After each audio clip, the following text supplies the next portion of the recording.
again, it's Father Jeremy at St. Meinrad. We're into now the second day of the Triduum as we go from the end of the Passion service to the experience of the burial of Christ.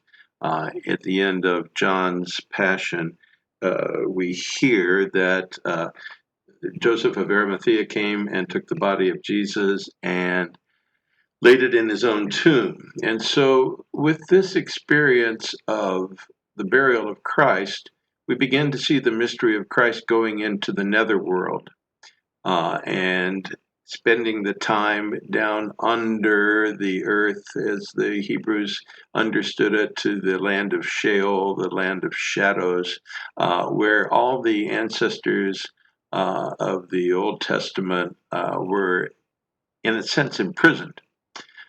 And so there is an ancient homily for this day of the Lord's Sabbath rest. So this goes from Friday evening after the Passion service to before the Easter Vigil. That's day 2. It's the day of the Lord's Sabbath rest. And this is, I like to read this sermon to you. You can find it online. Something strange is happening is often the way that it's advertised or promoted. Ancient homily for the Lord's Sabbath rest. Something strange is happening. There is a great silence on earth today, a great silence and stillness. The whole earth keeps silence because the King is asleep. The earth trembled and is still because God has fallen asleep in the flesh, and he has raised up all who have slept ever since the world began. God has died in the flesh, and hell trembles with fear. He has gone to search for our first parent as for a lost sheep, greatly desiring to visit those who live in darkness in the shadow of death. He has gone to free from sorrow the captives, Adam and Eve, he who is both God and Son of Eve. The Lord approached them bearing the cross, the weapon that had won him the victory. At the sight of him, Adam, the first man he had created, struck his breast in terror and cried out to everyone, "My Lord be with you all." Christ answered him, "And with your spirit."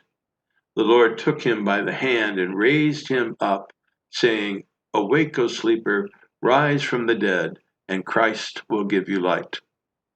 I am your God, who for your sake have become your son.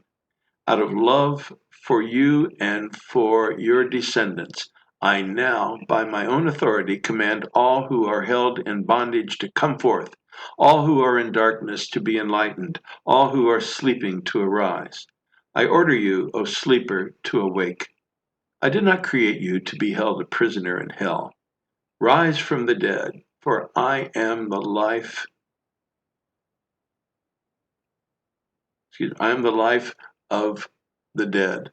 Rise up, work of my hands, you who were created in my image. Rise, let us leave this place, for you are in me and I am in you. Together we form only one person, and we cannot be separated. For your sake, I, your God, became your son. I, the Lord, took the form of a slave. I, whose home is above the heavens, descended to the earth and beneath the earth.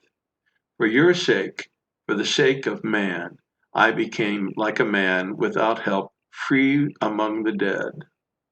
And for the sake of you who left a garden, I was betrayed in a garden, and I was crucified in a garden. See on my face the spittle I received in order to restore to you to the life I once breathed into you. See there the marks of the blows I received in order to refashion your warped nature in my image. On my back, see the marks of the scourging I endured to remove the burden of sin that weighs upon your back. See my hands nailed firmly to a tree, for you who once wickedly stretched out your hand to a tree. I slept on the cross, and a sword pierced my side for you who slept in paradise and brought forth Eve from your side. My side has healed the pain in yours. My sleep will rouse you from your sleep in hell. The sword that pierced me has sheathed the sword that was turned against you. Rise, let us leave this place. The enemy led you out of the earthly paradise. I will not restore you to that paradise, but I will enthrone you in heaven. I forbade you the tree that was only a symbol of life, but see, I who am life itself am now one with you. I appointed cherubim to guard you as slaves are guarded, but now I make them worship you as God. The throne formed by cherubim awaits you, its bearers swift and eager. The bridal chamber is adorned, the banquet is ready, the eternal dwelling places are prepared. The treasure houses of all good things lie open.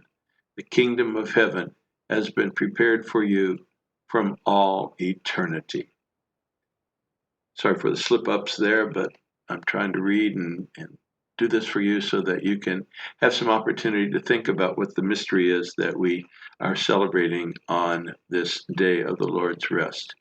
I'll be back in the next video to talk about the Easter Vigil.